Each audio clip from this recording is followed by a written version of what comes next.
Hello again, and welcome to episode 2 of From the BON, the new Burnley podcast. And what about that new music we've got to introduce you as well? Definitely the first track on Spotify to feature a Neil Grewcock goal. So here we go. Let's get underway straight into it. And it's been quite a week for this podcast. Soar away chart success straight away as we bound straight into the top 20 of the Apple charts for UK soccer podcast, which was a little bit of a surprise when I saw that. And yeah, a lot of different feedback from different people. I mean, personally, I sort of feel like it was a bit of a sort of Huddersfield Town away for us, really, wasn't it? You sort of we got the philosophy, we got the ideas, we went out there with a game plan, pleasantly surprised, but still not the finished article. But a lot of interesting feedback, guys. What kind of response have you heard from the Burnley fans out there? Yeah, I think you're right, Simon. I think everyone's been very balanced. I think some people thought we were a little bit negative and on certain things, and I don't think we'll apologise for that. We want it to be like a conversation you'd have at the Bridge Beer House or the Royal Dice or the Miners. Not everyone's going to agree, are we? I mean, I have different views on JJ Watt to some of you. Somebody else might have different views on Alan Pace. It is what it is. But yeah, I think overall the feedback's been great. Like I say, getting to top 20 above Gabs and Jules and the Anfield Rap. Those boys took a hell of a beating from this new punk from the BLN. So, but yeah, I think overall it's been good, and that's what we want. We want people to get involved. We want people to disagree with us. We're not all going to agree. If we all agreed, then Turf Moor would be a very, very dull place, wouldn't it? He would, yeah. I mean, and there's no party line, there's no agenda. I mean, I saw a couple of people saying we've got some sort of agenda about the ownership of the club or something. Not at all. I don't feel any of us have an agenda. I don't think we've ever, we certainly don't need to agree on anything. There's nothing like that. It's an open forum for debate, and good to see that we prompted a little bit of debate out there. I was quite. I have to admit, I was quite surprised when I saw that people were sort of suggesting that we were anti-Alan Pace in some way. I thought we were quite sort of fulsome in our praise for what's been achieved at the club over the last 12 months, and quite temperate in our sort of cautious criticism of the way the club's finances are structured and the takeover and all that sort of thing. I mean, I just think it's a little bit part of this like daft fashion we've got these days for having these sort of really polarized debates where you've got to be 100% into something or 100% against it, and there's nothing in between. We obviously have a varying views on all aspects of the club, but it's perfectly possible to praise Pace and the team for what they've achieved over the last 12 months and at the same time be a little bit critical of, or cautiously critical about other aspects of the club. It's not all one thing or another. I mean, we did say last week we've just seen possibly the best season of football, certainly in my lifetime, that we've seen at Turf Moor, and I that's not very negative, is it? No, it's not negative. And I used to hold a small number of shares in the club, which, like a lot of people who had minority stakes in the club, I sold my shares to Alan Pace when he offered to buy them about 2 years ago now, before this season even started. So to suggest that I'm negative about him is crazy. I mean, if I thought he was going to drag the club to financial ruin, there's no way I would have done that, would I? No, that's right. No, I think we keep an open mind. The jury is out, I think Greavesy said, and I think that's a good way of looking at it. In terms of us trying to be, fair and open, but look at things that happen at the club with an open mind and a questioning one. I mean, those of us who work as journalists, that's kind of our job, to question people in power or influence and wonder if they're doing the right thing.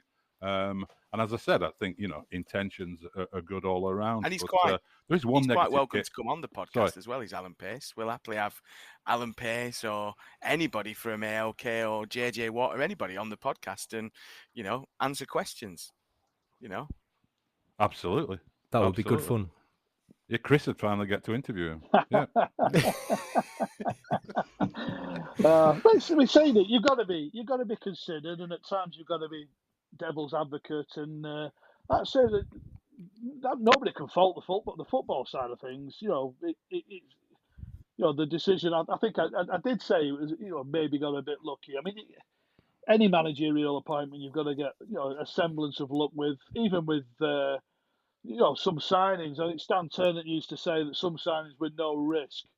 And he'd have been right with a few of them. He'd worked with him for a few clubs, and they did the business for him at every club he worked at. But I think a lot of those signings we didn't know a lot about, and obviously the manager was untested at that level, and in this country as a manager. But I say you've just got to have that balance. There is still, the accounts looked a lot better than we thought. We imagined they'd look like, but there is still, some answers required. On the financial front, and I say I'm certainly no accountant. I'm not going to tear strips off him in that regard. But until we're all satisfied in that respect, there will always be questions. Yeah, and questioning is all we can do, really, isn't it? Like you say, none of us are accountants, but also it's only part of the story with Burnley FC is the ownership, isn't it? It's a part that gets people a little bit agitated sometimes, but really, we're not there to cheer on accountants. We're there to cheer on the players on the field, obviously, and to question that as well, because that's part of the debate. So I hope people take this podcast in the spirit that it's intended, which is it's an open debate. Obviously, we do confront things about ourselves as well, and has been quite a serious accusation made about we'll have to call it hashtag gate, really. Nori 1958 said, "It's funny, for years, Chris Bowden never acknowledged the Twitter Clarets hashtag, but now he can benefit from it. He's all over it." Chris, this is pretty serious. We need to confront this. I know. It's failed to acknowledge. If anyone who's ever read my tweets over the years, will say I try and utilise every character possible. And that hashtag was always overbearing. It was just too long. But it's one of those. I'm not someone who was like the tech sort of social media savvy guy. I always presumed that whoever was following me wanted to read what I was writing about, and if they didn't, then they didn't follow me. So hashtags were just over my head, to be brutally honest. But yeah, if they do help us now, then great. So no disrespect for the hashtag. Oh, certainly not. But maybe we can have something. I mean, it's too long in the tooth now, isn't it? We're talking probably like a decade plus. We've had this hashtag, but yeah, you're not going to change it all of a sudden to Twitter BFC or something, are you? No, and the other comment that I feel needs addressing is one for Woody. Really, it's the family cat. Who says, "Decent listener, I thought. Tried to cover a lot in one episode. I guess there's been a lot to talk about, though. Sounds like future episodes may have more of a theme." Well, they will do, because we're going to talk about transfers shortly. Disappointing, though, to hear that Evansy and Woody have lost their accents. No. I'll leave people to judge on me, but Woody, that's you've been in the States for 15, 16 years now. That transatlantic drawl of yours is quite distinct. Coming on, isn't it? Exactly. It's like we've officially entered that linguistic nether region, isn't it? Of being like too Americanized for like folks back home, but still too incomprehensibly northern for Americans. But yeah, I've been here for like 17 years. And obviously I live in a slightly less cosmopolitan part of the States than you, Simon, where I'm yeah, although we have to say that we were in California. We were in Pasadena, California at the weekend for a festival. And the first pub we walked into, me and Woody, the lady behind the bar goes, "You from the north?" And we said, "Yeah." And she's like, "Whereabouts?" We said, "Well, Burnley area." And she's like, "Oh, do you know Fence? Sparrow Oak in Fence?" And turned out her husband was in Cone. So we travelled, both flown 6 hours across the United States. Our first beer was being served by the wife of a Coner. So there you go. So our accents were not. Yeah, no matter where you go in the world, it's like the old In-Betweeners film, isn't it? But not as far away. But I was walking the halls of Royal Preston Hospital the other day and got pulled by a Burnley fan, and he thoroughly enjoyed the season. So it's literally like you're getting stopped all the time by people you don't know who are just reveling in what we've just witnessed. Yeah. Had they listened to the podcast though, Chris? Oh, this is before that. Right. I was going to say you should have set them right on that straight away. Right, let's get down to business now then. Yep. So this past week or two, there's not been any games, obviously, at Turf Moor, but there has been bits of news, not anything massively surprising. 2 departures to briefly discuss. Ashley Barnes, we did our tributes to Ashley Barnes last week, and he did, as expected, sign for Norwich City. And the other departure was Matt Lawton, who I think we could call it a formal exit, given that he wasn't really around much last year on loan at Huddersfield.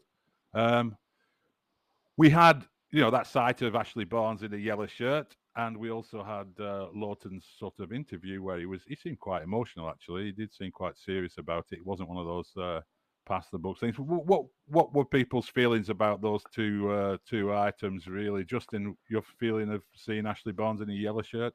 It was strange, wasn't it? It was a weird thing for him to go one weekend, holding the trophy on Turf Moor with us celebrating, and then on the bus, and then the next thing you see him in the shirt of a rival.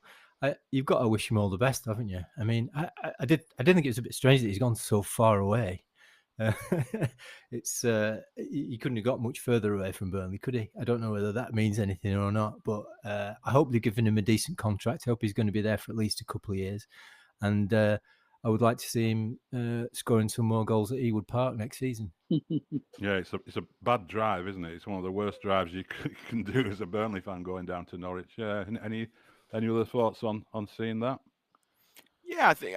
Matt, go on. I said I'd done a bit of a video interview just with the paper down there to give them a perspective of Ashley Barnes, and I said I couldn't speak highly enough as we were saying last week, but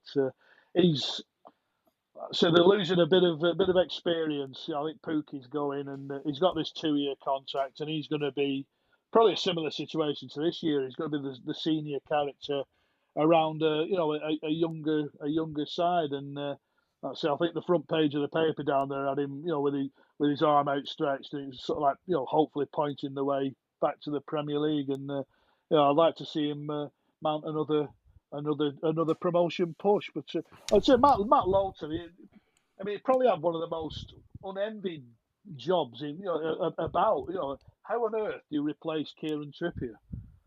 It's something that Spurs haven't been able to do, and so on and so forth. And he performed admirably. He picked up that injury on the eve of his debut season with the club, and Tendai Darikwa played the first half of the season. But once he was in, I mean, he competition from Phil Bardsley. The season we won promotion, won a place in the Europa League, and he was just a solid citizen. He never let Burnley down. Terrific character, great relationship with James Tarkowski, and I know his brother Glenn always interacted with the fans on the social media and in and around grounds. It's just a thoroughly all-round top fella. Yeah. I mean, I think. Just on Lawton, just echo what Chris said. I just think he was superb. I mean, he scored that goal at Crystal Palace during lockdown, the COVID years, and he was really solid. I really liked him. I thought he was great. Roberts is a different kind of player. He's probably less of a right back in terms of getting to a byline, overlapping the winger than perhaps Lawton might have been. But yeah, I genuinely thought Lawton might do a job in the kind of company system because he's very solid. He can get up and down and things like that. But yeah, I mean, both of them should go with every Burnley fan's best wishes because neither of them have put much of a foot wrong in their time at Turf Moor, really. Yeah, I thought quite a few people saying about Lawton that he wouldn't fit into company's system, and that's why he had to go. I do wonder if it was about that, or was it about his wages? But I don't know. I mean, I would imagine it really annoys players when they get told that they couldn't play in a particular type of system, because if Ashley Barnes can adjust to it, then As if, Charlie Taylor got that all season, people saying, well, he's not a centre-half, he can't play centre-half, he's not good in this system. He is a different kind of fullback than obviously Company seems to like to use. Both Charlie Taylor and Matt Lowton are different in that respect, but it doesn't mean they couldn't adjust and do it in some way, I always thought he could have played in midfield in a range of passing, Matt Lowton, in a supervision. I think Seth Greaves, he touched on it. I think there was that sort of element of he can't get up and down as he used to, and maybe that came into. But he was just a top pro. Whenever he came in in the League Cup at Shrewsbury and did a job, and he just a bit. I say that goal at Palace. I mean, I was lucky enough to be at Sellers Park that day. It was just absolutely sensational, and he scored a few important goals for Burnley down the years. Yeah, good player. Been a few other Clarets leaving their clubs, ex-Clarets. Kevin Long gone from Birmingham. Chris McCann out at Burton. Scotty Arfield finally come to an end, 5 years at Glasgow Rangers. And Tendai Derrick, who we mentioned earlier, has been released by Wigan, which I was a bit surprised about. I think the Kevin Long one was also a bit of a surprise because he sort of established himself as a regular there at Birmingham. Any surprises in there? Any thoughts on those? I was quite surprised by the Kevin Long one, as you say, because I think reading reports and seeing him play, he was quite rusty at the start of the season. I think everybody agreed on that, but he grew into it, and I think he made himself like the first name on the team sheet for sort of the second half of the season, and did quite well. I think he sort of said it in a sort of interview after the last game that it was kind of time for him to say goodbye. So I don't know whether he's decided to move on or whether they've let him go. The tone of his sort of comments after the game seemed to suggest that it might have been more his decision than the club itself. So maybe he's got something else lined up. I always felt it was a bit of a strange one. If you look at Kevin Long, and he over his career at Burnley, he didn't play a great deal of football, but it's this debate, isn't it? You look at your Carlo Nashes and your Stuart Taylors and your Scott Carsons and people who are going to a club and just being a solid citizen and being there when required, and to have replaced Kevin Long would have cost a significant amount of money at a time when Burnley weren't really particularly blessed with it. They'd have had to go out and sign a Worrell from Nottingham Forest that would have been 10 million plus, or they went out and spent 15 million pound on Ben Gibson, who, unlike Kevin Long, wasn't happy at not getting a game, and ultimately forced a move out. Which Kevin Long, no matter, you can call it a lack of ambition or whatever. I prefer to look at his professionalism, and he never complained. I'm sure he had the odd moment where he'd say to the manager, "Look, I've come in for Ben Mee and played 6 games. I've come in for Tarky and played 5, 6, 7 games. Why do they always come straight back in?" sort of thing. But never a problem, and just again, a good loyal servant for Burnley. I think the thing with Long was as well that he would come into the side and people would go, "Oh, it's Kevin Long got to play, and we're playing against Spurs or whoever," and you'd sort of dread and think that some big mistake was going to happen because he hadn't played for 3 months, and he almost never did. I mean, he almost every time he came in wasn't the most refined centre half, but he always seemed to do a job. Never let anybody down, as far as I can remember. No, and he goes away with what's he got? Sort of, a quarter of a century of Ireland caps as well. 50 odd Premier League appearances. Something to tell the grandkids about that. 91 appearances for Burnley and over half of them in the Premier League. So you can't, you know what I mean? If you come to the end of your career, he's got 50 odd more appearances in the Premier League than he might have done had he moved clubs on a more regular basis and bounced around lower to mid-end Championship clubs. And like you say, he never really did. I think he was one of them players who had a limited shelf life with every spell when he came in, because players worked out how to play against him and things. But, very rare, I can't think of a Rick where you'd go, right, he's cost us that game. He's cost us that game. And when you're talking about him playing against some of the elite players in British football, then you can look back fairly happily at your lot, can't you? I think. And Arfield, 5 years at Rangers. I think when he left Burnley, people thought he's going up there for a season or two. He's near the end of his career. He's actually had a really, he'll be a significant part of Rangers' recent history. Had some great moments up there as well. Played in European football. I mean, that's worked out really well for him, hasn't he, Woody? Yeah, it has pretty much. I mean, how old is he now, Scotty Arfield? 34. Just check, 34. 34. I was wondering exactly the same myself, but exactly 34, not bad. Almost as many games for Rangers as he had for Burnley, and like you say, European football, top flight, Europa League finalist, yeah. Scottish, SPL champion, and just a really, really, really, if he'd have had pace, he'd have been a world beater, Scotty Arfield. But he was such a lovely, lovely, intelligent footballer, and it was just, I'd say, it was a strange one because when he wasn't playing so much, obviously, when it came to the end of his Burnley contract, and Burnley finished in Europe, and we all thought he'd probably move down a level or two. But absolutely thrilled to bits for him because he was a lovely lad, and that's it. If Steven Gerrard wants you, it's you're doing all right, aren't you?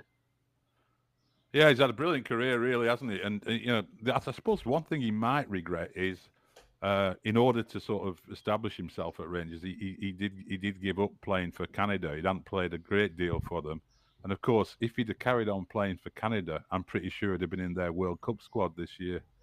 So he sort of missed out a little bit on that one. But maybe that's the price you pay for, being able to be a regular week in, week out in the Scottish League, which is a demanding physical league, isn't it? With all the cup competitions as well. So, well done to Scotty Arfield. Hope he finds what he's looking for if he wants another year or two somewhere. And Chris McCann, really, I mean, it's still surprising to think that with all the unfortunate injuries he's had, that he's still a professional footballer, really. I don't want that to sound cruel, but, he had so many setbacks at Burnley and then everywhere else that he's had injury problems that he's done pretty well to get to this stage. I think he had an injury this year, didn't he? I think he's only made like 3 appearances, and the last one of them was only a 20-minute appearance. So I think he probably he picked up an injury there as well. So perhaps not surprising that Chris has been released. But yeah, I mean, given Wigan's situation, Deriqua,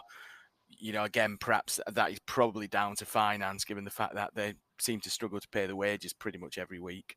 But yeah, always weird seeing kind of names that you think have retired long ago suddenly being released by clubs, and you forget they were there. And it's a bit kind of like we've been so enthralled with the Championship this season. I've not looked lower than that. It sounds really bad, that, doesn't it? But not looked at League One and League Two. And if I'm being honest, not looked at League One and League Two for many a year. Too big for that, aren't we now? It does feel like that sometimes, yeah. But I still like to go on Accrington Stanley. It keeps me in touch with those early days of watching football. But they've gone down as well, haven't they, this year, unfortunately?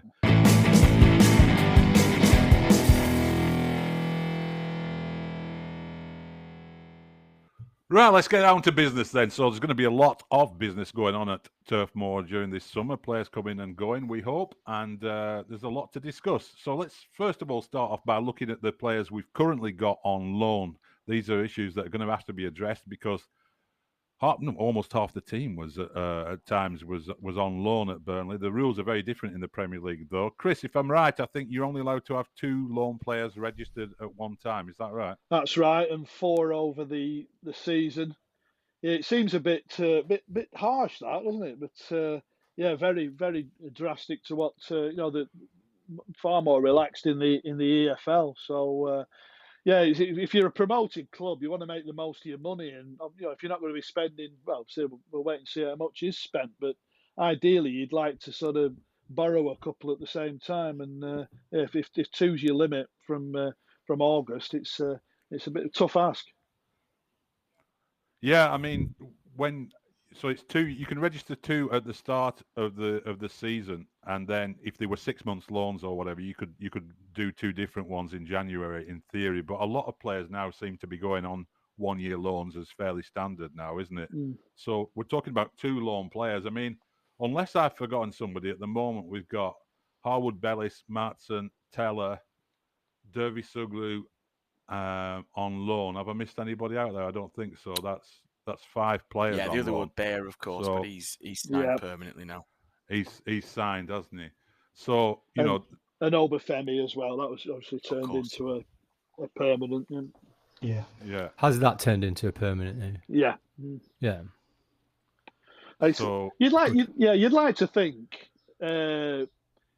Certainly, if Manchester City want Taylor Harwood Bellis to have another loan, which you would imagine, looking at the sort of pool of centre backs that they've got at Manchester City, the ideal place for him is 25 miles down the road, in a system he's familiar with, and a club he's familiar with, and he gets Premier League experience for the first time. It's purpose built for him, isn't it? Really?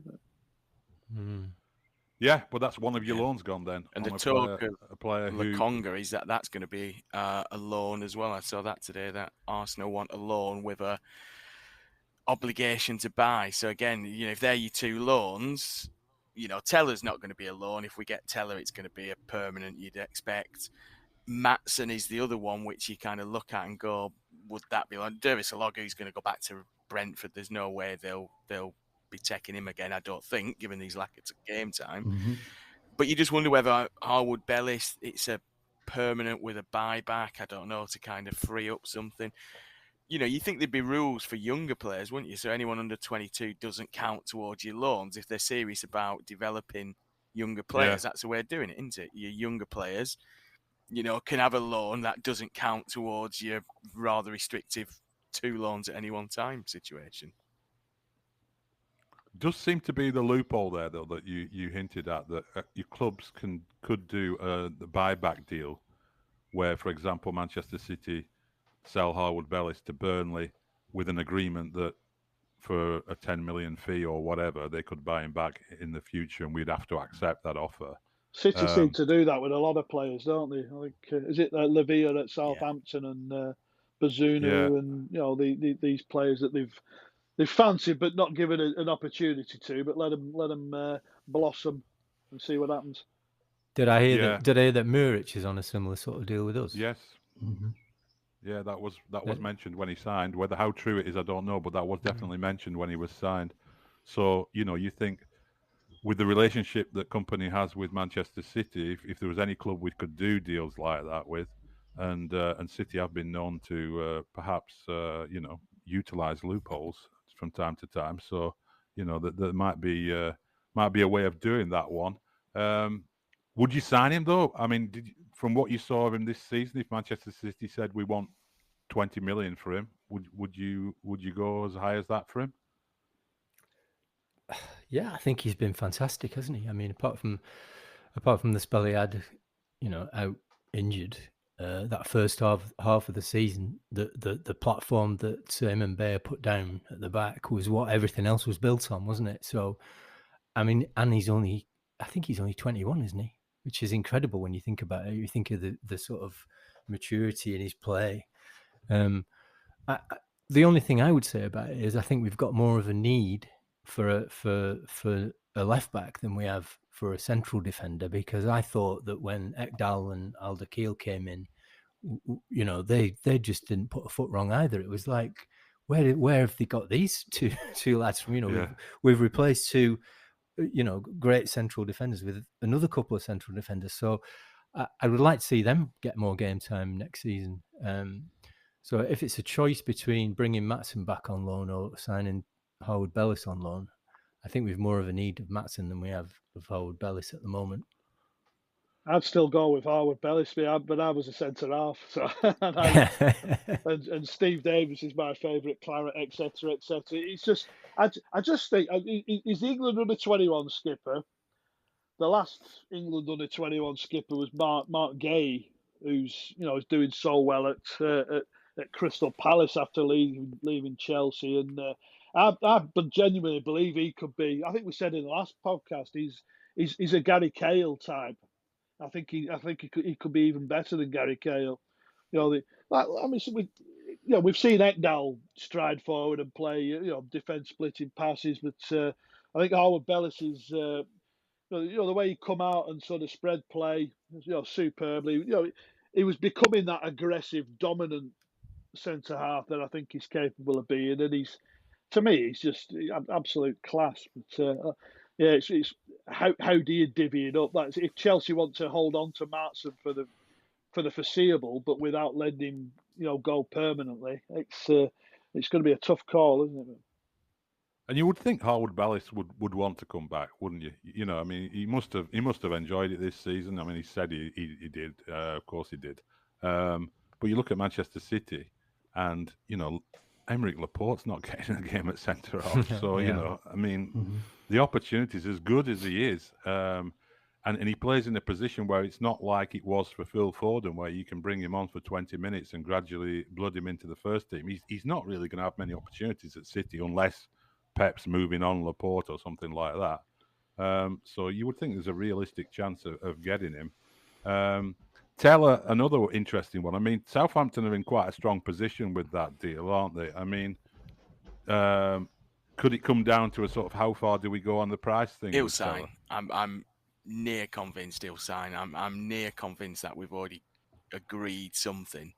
I think it is a price thing. I think 18-20 million is what Saints will want for him. I'd go out and pay it tomorrow. If it meant we could get him before I go on holiday on Saturday, I would deliver the cash myself. It won't be my cash. Won't be AOK's cash either. But that's what we can all chip in, though, can't we? Get Alan Pace to chip in a little bit as well. But yeah, 18 to 20 million. I think you just go out and get him. I mean, he just, he's just what a character. You know what I mean? And I think it's really all of the loan players have bought into. You just see all the Harwood Bellis' end of season message. You know what I mean? They want to be here. They want to play for company. They want to play for Bellamy. They want to play for Burnley Football Club. And, why wouldn't you? Look at the turf every week rocking. Look at how much love Teller gets from Burnley fans. It's reciprocated as well from him. And you just think, if you're a young player, you don't want another season in the Championship, with the greatest respect to Southampton. And I actually think Russell Martin coming in to there I think that's a great move for them. I think he's, a great manager, and I think they'll be there or thereabouts. But he doesn't want another season in the Championship. You know what I mean? He don't owe Southampton anything, really. He's not had that much of a chance. If he wants to force a move, he'll force a move, and I think Southampton will be resigned already to losing him. 18-20 million, bet your house on it. Mystic Greaves is in the door. Well, to be fair to Teller himself, they didn't show any faith in him last season, did they? That he could do it in the Premier League. So, like you say, he definitely doesn't owe them anything. No. Did they sign him on an extra 3.5 years? Sorry, Simon. Sorry, Woody, go ahead. Did they sign him on an extra 3.5 years last year to about 2025? So it might be worth a little bit more with having a slightly longer contract. I don't know. It's the same as Dwight McNeil was on a lengthier deal at Burnley. It's all about is Teller prepared to dig his heels in, and just really demand a move. He seems a nice kid, but if an agent tells you this is what you've got to do to force your move through, then people's behaviour changes sometimes. Like say go back to Ben Gibson. I don't think he was that type of character at all, but he did what he had to do to generate a move. I don't think I've ever seen a Burnley player smile as much as Nathan Teller this season. There's almost every photo you see of him is a fantastic grin on his face after scoring goals. And our expected smile stat for the Premier League next season is going to be fantastic if Teller's there. I really hope we do, because I think he could rip it up in the Premier League. I think he's well capable of taking that step up and being as effective as someone like Saka or someone at Arsenal. He's that kind of player, I think, who's got that potential. So well, we want all of them, don't we? Really, those loan players. Well, if we don't get all of them, we certainly will have to get somebody to fill those slots, won't we? Yeah, I mean, that's the point, isn't it? And like, so which slots would we say are like non-negotiables, as Sean Dyche used to say? Like, these absolutely have to be strengthened for the Premier Striker League. for me. I know we've got Obafemi in the door. I know we've got Foster. We've still got Jay. I just think that for me is the difference. I think Foster will come good. I really genuinely do. I noticed, I saw something today that we've asked for him not to be included in the South Africa squad. And I think pre-season training starts just after the FA Cup final, doesn't it, for Burnley? They're coming in doing 10 days, then get another 10 days off, and then pre-season starts. And I think that we will see him come good, and I think he will be there. Premier League, though, you need a striker, and I think that for me is that and a big central midfielder are my two kind of areas, I'd say. I agree with that. I think we've lost Barnes, haven't we? So we've got to replace him just for numbers. So, a company's not the kind of guy who's going to sign somebody just to make up the numbers. He's going to want somebody who's going to be challenging for a place in the team. Well, we've got Lau Foster, we've got Obafemi then, we've got Teller, who plays quite often centrally, not an out-and-out striker, but plays quite often centrally. We've got Jay. So you think one more, like the big guaranteed number 9 who starts every week and scores all the goals that keep us comfortably in mid-table? Is that what we're talking about? Unless Wout comes back. I'd be astonished. I would be absolutely astonished. I don't think he suits this system at all. I know he could play that sort of false 9 sort of thing, but it to me just isn't mobile enough for the Premier League. He's slow fundamentally, isn't he? I don't think he suits playing with other people. I think that's his. Ultimately, his fundamental problem. If football were a solo game, he'd be a world beater. But Woody, what's your thoughts on Weghorst coming back? It's probably great at Whalley on the back street, isn't it? But no, you're talking about a guy with like 36 appearances, and it's one thing saying, okay, well, he didn't do it when he was with Burnley, but when you suddenly throw him into the United side, and he's arguably as shit there, and he's two goals, etc. And don't get me wrong, I'm quite happy to give anybody a second chance. And if him and Vincent decide to make up and not break up, then fair enough. However, that Norwich game, when he got his sulks on and we turned it around, said enough for all Burnley fans as to what kind of a character he was. So do we think he would be welcomed back? Do you think the fans would see there's some unfinished business? You've already seen Connor Roberts' reaction, haven't you, at the end of last season? And it's all right, Van Gaal saying, "Oh, you've got to go to a top tier European league, or you're not getting in the World Cup squad." But these lads have done the graft for him. You can't just parachute him back in all of a sudden. And but I speak to a couple of journalists in Turkey regularly. I don't think they've got the gist that I'm not working anymore. And I'm in another profession. But even the way he left Besiktas, I don't think that was left a bit of a sour taste in the mouth there. No one could begrudge the lad a move to Manchester United, and no one's ever going to stand in his way. But again, it was almost a fait accompli without everything being agreed. And I don't think they were too enamoured over there. But he was a 1 in 2 man in Turkey, so that's that's his level. One of the secondary tier European levels, I think. He'd do a job in Holland. Yeah, job in Holland. I think you look at one of them sides that's pushing for Europa League every year, and he'd absolutely do a job in a league like that. He's done a job for United, I think, at times. But I mean, if I were a United season ticket holder spending as much as they spend on season tickets at Old Trafford, I'd be looking at his name on the team sheet and thinking, we've got to do better than this. United will back anyone. United will back anyone who pulls on a red shirt, the fans. But you can see there's some that, some are backing him in that respect, and the others, the more sort of balanced United fans are sort of saying, no, simply not good enough. The thing about that transfer of Weghorst is I think we paid around 10 or 11 million for him, didn't we? It was about half Wood's fee, wasn't it? So about 12 plus. Yeah, from Wolfsburg. He's under contract for another couple of years, and Besiktas will probably don't want him back on loan. Manchester United, I would suspect, don't want him back on loan. We might end up with him, whether we want him or not, or we might have to take a quite hefty loss on him, because I don't see many clubs lining up to pay 12 million for him. That could end up being a bit of a loss-making deal, that one. And it was, sort of January panic signing in a way, wasn't it, after what went on with Wood?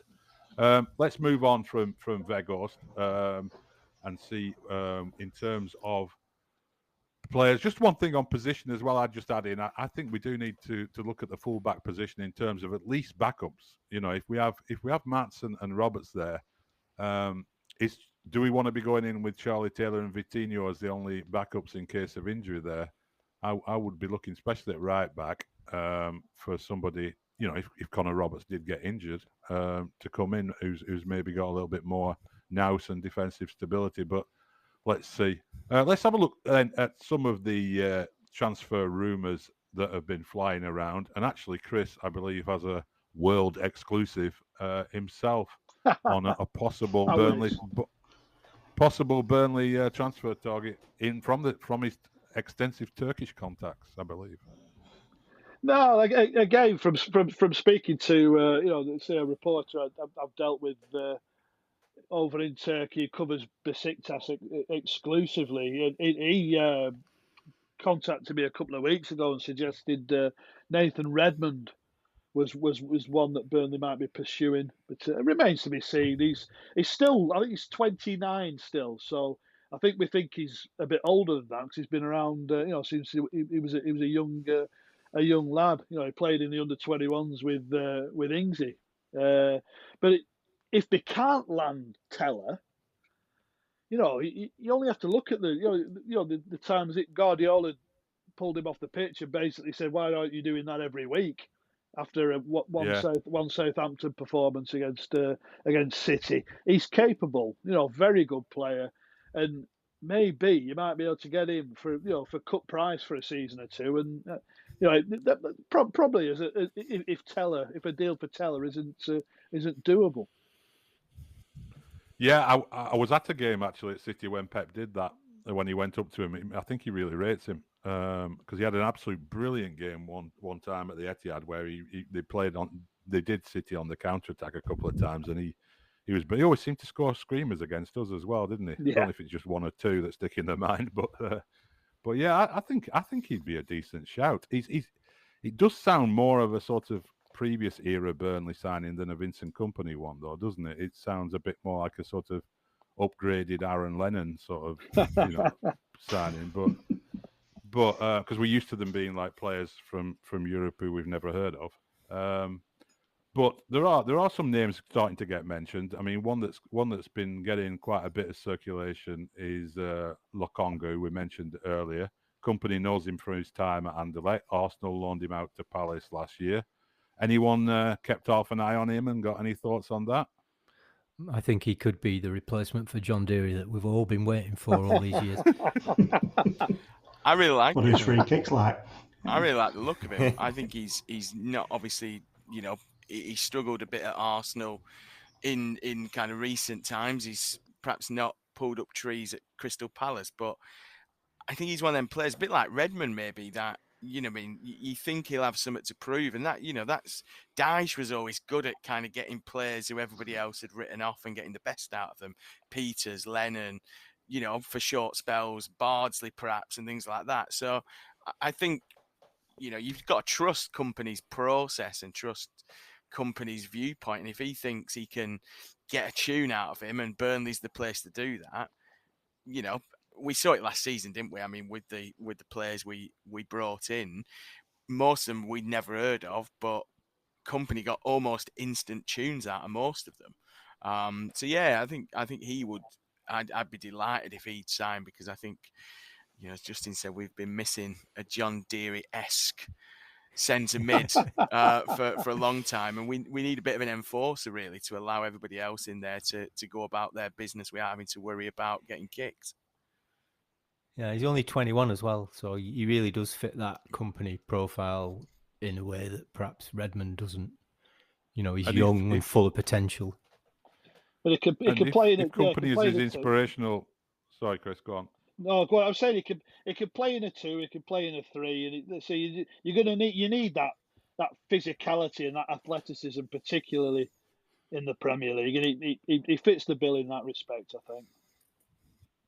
Yeah, and if company is as inspirational as everyone says he is, and there's no reason to think he isn't, the fact that he's worked with company as a young player at Anderlecht, you would think that's a major hook to try and get him, isn't it? You would think that could be. That sounds like to me. So if we were giving these ratings like traffic light ratings, right? Either for these transfer rumors, like red for warning, amber for a gambler, and everything's gone green for a deal that could be done. Where are we putting Lokonga then? Is he a gamble, or is he an everything's gone green? He's a green for me. Green for me. Absolutely. Yeah. Right. I mean, everyone's a bit of a gamble, aren't they? But the fact that obviously company wants to vouch for him, etc., then you've got to put him in like the green column. Right. The next name that's been linked, I think I would say is definitely at least in the amber gambler category, is Torino's Jan Caramor. Travelled around a lot in Italy and France. I think he's only 24, but he's played in a different club nearly every season. He's been at Inter, at Parma, not made a huge impact at Inter. He's been at Torino last season. What do we think of left-sided player who would play on a 3, from what I understand? But Chris, any knowledge, any inside thoughts on him? I've got to be brutally honest. I've seen nothing but a couple of YouTube clips on him, and anyone can. That's good enough. They can look world beaters on YouTube. If you get clips of Greasy in 5-a-side to make him look like Johnny Method in his prime or something like that. The Art Neil Iniesta is what I'm known at as Soccer Burnley. Some of the balls playing tonight just out of this world. So I am available. I've always said I'm only one good pre-season away from a first team spot. But again, I think with him, you're almost looking for players who aren't tried and tested, who haven't perhaps, gone about it. Just looking at him, he's still only 24, and he's got rattled through clubs, as you say, Simon. But he kind of fits that mold. That kind of, I always think transfers are weird, aren't they? You look at Torres when he moved away from Liverpool. You look at Rocky Santa Cruz when he moved to City. Just because someone's been good elsewhere doesn't mean to say they're going to be good when they come to you. And likewise, this lad, his goal scoring record is worse than Wout's. But he could just fit into a system. He could be that kind of player who nobody else will take a gamble on because they don't see the numbers behind what you see on Wikipedia or Soccer Base or whatever it might be. And I think Foster's you kind of prime example for that. I think most of us, watching us this season, perhaps don't see the fuss about Foster yet, but if we trust in the process that we've done due diligence and the numbers are good, then Foster will, chance probability should come good. And I think he could be another one. He's probably not going to cost us the earth. He's still only 24. He's looking to get a chance. He's looking to kind of, looking for a spiritual home where he can thrive. Maybe Burnley's that place. I also think that he's coming to the end of his contract, so I think he might be free unless they exercise the option to extend it, which, given his history, maybe they won't. It looks a couple of years ago he picked a couple of serious injuries up, though, doesn't it? And it seems like he hasn't played quite as well or as much since then as he did previously. And ChatGPT doesn't like him. That's all I'm saying. It's not keen. Says he's a bad one. Yeah. But if that's right and he is out of contract, I think Justin's right about that. He is an option situation that they're not going to take up. Then there's not a huge risk there, is there? We can frame a contract in a way that we're covered if it doesn't work out. Yeah. Habib Diallo of Strasbourg. Now the numbers look better for him. 27 years of age, Senegal international, scored 35 in 92 games for Strasbourg, which is pretty decent. Scored 48 in 104 for Metz. That's not a bad record. But if we're talking about signing one striker who is going to be that man in the Premier League, is that Habib Diallo of Strasbourg? It's probably Mikar Tadze, isn't it? That Burnley were linked with last summer. That I think he's 30 odd goal involvements in the second tier in France, but had a big season. I know. I think it was one of the last transfer links I spoke to Vincent Kompany about, and he was keen on him, but obviously that was one that didn't happen last summer. Might be more difficult because of the season he's had this time, but again, it's and let's say if it's second tier, let's say nobody's grumbling about Teller having a success in second tier and so on and so forth. So I know. So I certainly don't get out and see many League Two games in France. So standard's a bit of a mystery to me. But he knows where the onion bag is. Yeah, I don't think it's as good as the Championship. That's for sure. French second division. And you look at the attendances and the general sort of standard there. I don't think it is. But there are big clubs in that division who go down, and teams like Metz are those kind of clubs, aren't they?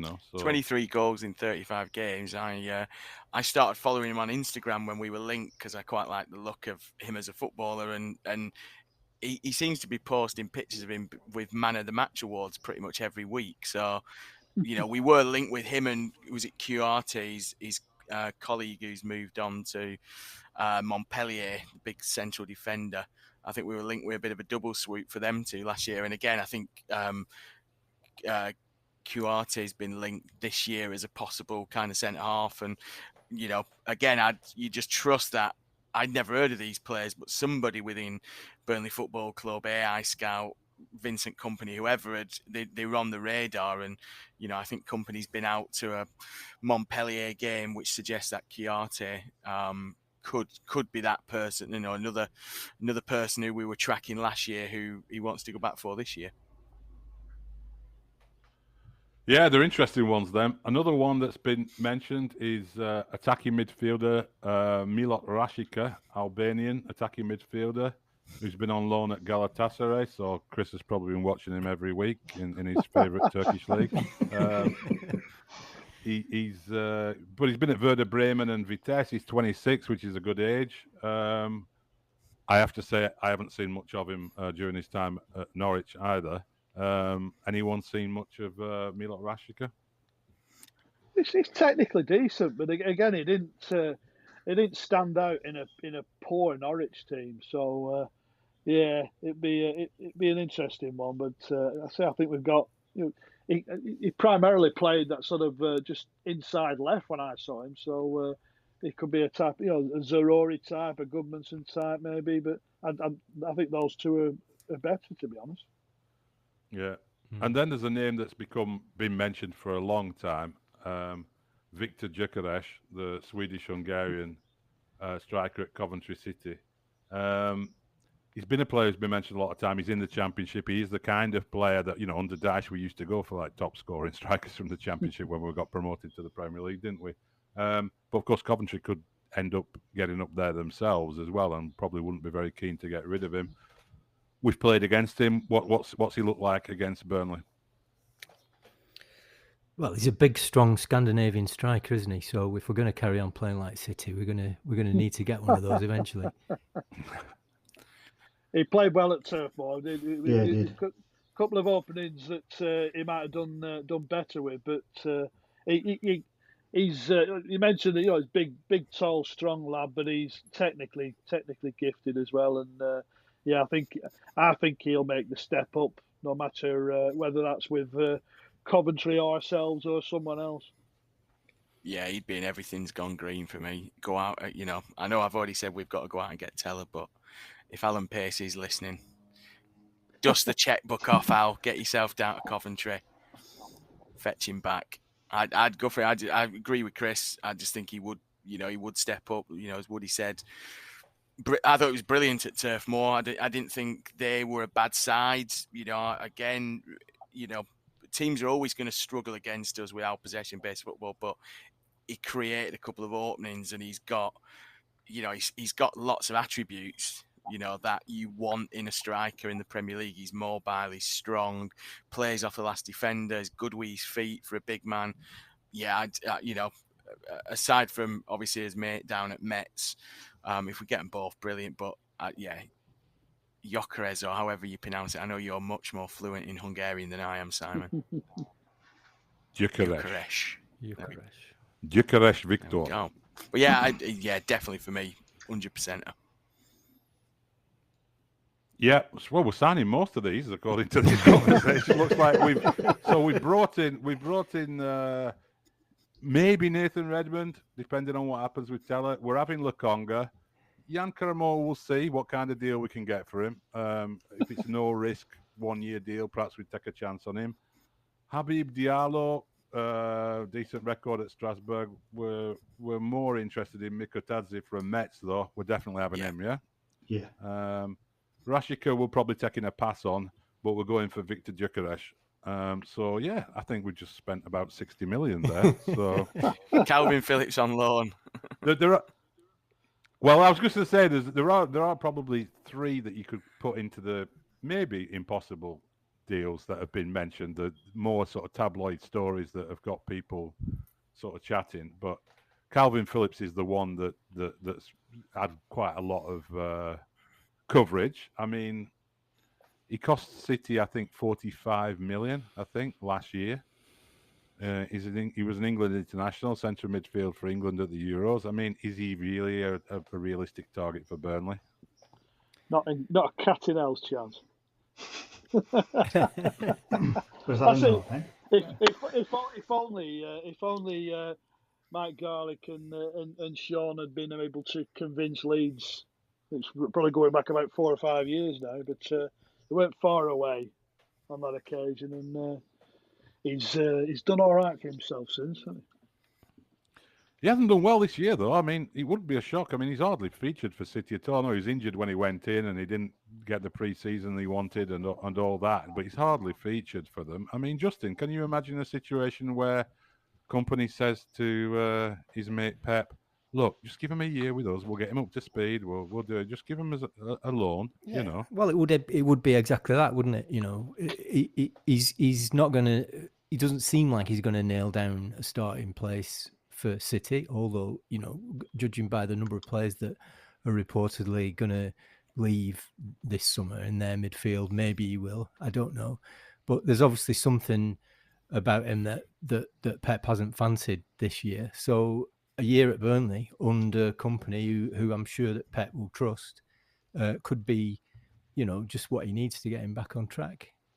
So all we need to do really is just say to Pep, right, sell us Harwood Bellis so we don't have to use up this loan spot that we want to use to loan Calvin Phillips from you. Exactly.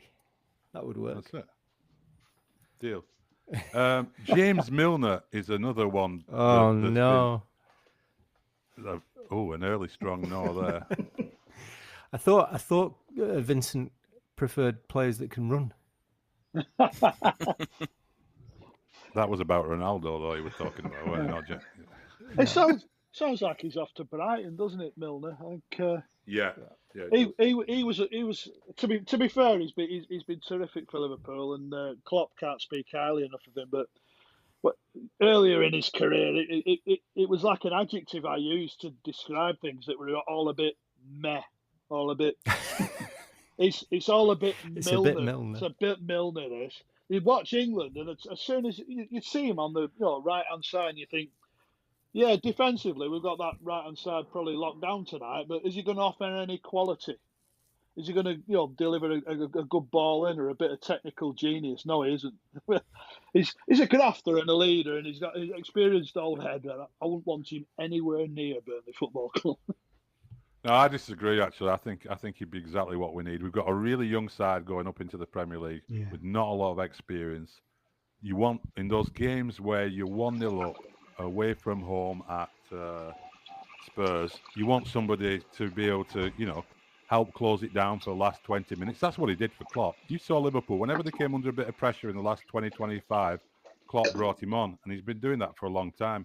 And I think if he could do it for Liverpool, he could do it for Burnley. And I think he's one of those players who I don't think his age is a realistic reflection of his fitness either. I think he's one of those players who's really, really looked after himself to get to where he is. So no, he's not a signing for the future. He's not exciting. Would you put him next to, instead of Jack Cork in that role in centre midfield? Absolutely, 100%. No, I wish him all the best at Brighton. Fair play to Yeah, him. I'd keep Corky all day long. Yeah. I'm with you, Simon. Who's our new shithouse? You know what I mean? Now we've lost like Barnes. Who is that guy who's going to like Connor Roberts. see things through? Connor Roberts is the new shit house. Yeah, Connor. To be fair, you know. But yeah. I think we do. I think even if I think he is going to Brighton probably from reading the sort of picking up the signals from the media coverage of it, but I do think that is something that we need to think about, is that little bit of Premier League experience, because we've not got a lot of it. We've not got a lot of it in key positions. It's a very young back four, is that as well, with an inexperienced goalkeeper at this level.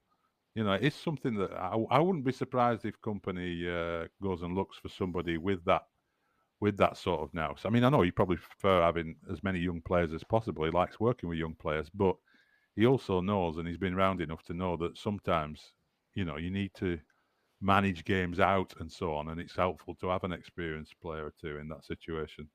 I think it's worth considering anyway. The other one, which I think is definitely in the impossible deal category, is Eden Hazard of Real Madrid and formerly of Chelsea. Is that total fantasy football, Greavesy? I've never heard of him. Is he one of these new? He's been picked up on AI Scout or something. I'm not. Never heard of him. It's Mickey Hazard's lad. Mickey Hazard. Premier League experience with Mickey Hazard. No, I mean, I think he's been hampered by injuries quite a bit, hasn't he? And I think you'd love to see him in a Burnley shirt, wouldn't you? You'd just absolutely love to see him based purely on his, his past glories. And I know the move at Real Madrid ain't quite worked out.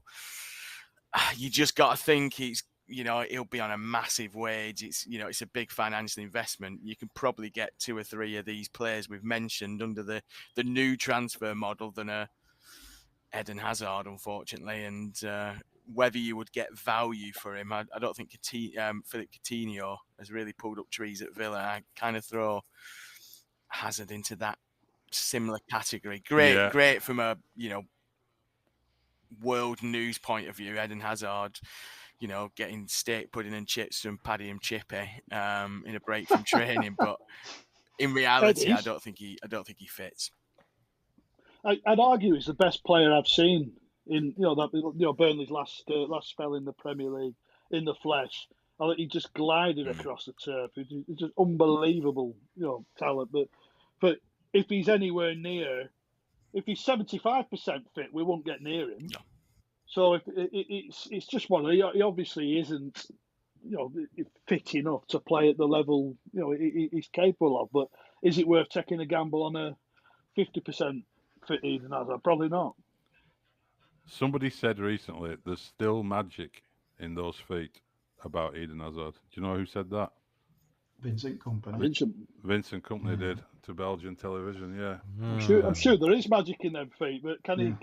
Is there magic in them legs and those lungs? And that's the X factor in all this, isn't it? Company and who he knows and who he can attract, and the very fact that we sat here talking about Eden Hazard coming to play for Burnley, and we're not going like that is absolutely the most ridiculous thing anyone's ever said. Says a lot, I think, about how things have changed over the last year. And I think Lukaku's the most ridiculous thing. Yeah, is it Collymore link? Yeah, Collymore link. I think Collymore might have been on the funny facts, and again, I think this is where you can give Alan Pace credit, because I think if Vincent Kompany turned around to Alan Pace and said, I hope you sat down because this is going to blow your mind. I want to sign him. He's willing to come. It's going to cost you that. I do genuinely think that Alan Pace would sign off on that deal in a way that, Mike Garlick wouldn't sign off on a deal for Dale Stephens 3 years before we signed him. Wouldn't sign off on a deal for Jay Rodriguez a year before we signed him. You're right. So that's, if we are going to give praise to Pace, I think it's right we do in that respect. Whatever Vincent Kompany wants, he will provide for Vincent Kompany, or he'll try to, of course, yeah. He'll try to. But it won't be, we won't be, shelling peanuts in his pockets anymore. We will be, he will splash the cash if needed. Might not be his cash, but he'll splash somebody's cash on it. See, I couldn't just be positive, could I? I had to be snide about it. No. That agenda again. Right, before we sign off, let's have a little real fantasy football stuff. So, just thinking about players who you might have seen, but if you could pick one out, maybe a player who's like caught your eye, who let's keep them fairly realistic. Player who you might want to bring in yourself, who hasn't been listed. I mean, I'll throw one in there to kick it off. In Major League Soccer, Atlanta United, who already provided Miguel Almiron to Newcastle United. There's a lad called Thiago Almada, an Argentinian midfielder, absolutely beautiful player on the ball. Was actually in their World Cup squad. I don't think he got more than a few minutes on the bench. But they got him from an Argentinian club for a song, and he's scoring free kicks from all over the place. So I reckon he'd be an absolute brilliant signing. Anyone else got anyone they've seen while watching obscure leagues? Chris, Turkish league, anyone popped up there? I've got to be brutally honest. I've not. I'm not one of those who sits around sort of dreaming about this, that, and the other in fantasy football, and I couldn't sort of other than Gyökeres. So I looked at him and I thought, yeah, you'd do for me. It's I like Cameron Archer at Villa. I don't know whether he's going to get a shot there. Is he good enough for the Premier League? He's certainly too good for the Championship. There's some talent to be had maybe in some Premier League second strings really that might boost Burnley. Or relegated clubs. A great deal. Indeed. Relegated. I mean, Leicester City players are going to be leaving if they go down to the Championship, aren't they? I mean, there's some good players at Leicester still. I think you look at them. Harvey Barnes. But Barnes is another. He's probably sort of lost that level of consistency he had for a good spell. But Maddison would be out of Burnley's league, obviously. The Tielemans and characters like that. But yeah, you never know. You'd be bringing Harvey Barnes home as well, wouldn't you? He was born in Burnley. He was, but spent about half an hour in Burnley, apparently. Still counts. I think he's still one of our own. Yeah, I think it's a toss-up between him and him and Sir Ian McKellen, who spent less time in Burnley as a child. Because when I was at the Burnley Express, it used to be Burnley's own Sir Ian McKellen. I think he moved to Wigan at about 7 months old. But there we go. Timothy Weah for me. Ron Greenwood. Yeah. Former England manager Ron Greenwood. Timothy Weah for me from Lille. I think if we're going to be looking at realistic, perhaps I'm not quite sure what they'd want for him, 20, 22 mil. Possibly, again, I think he's only, 23, 24, something like that. Possibly. I don't know. That, I saw kind of some weird kind of, transfer site mentioning that there were a swarm of Premier League clubs interested.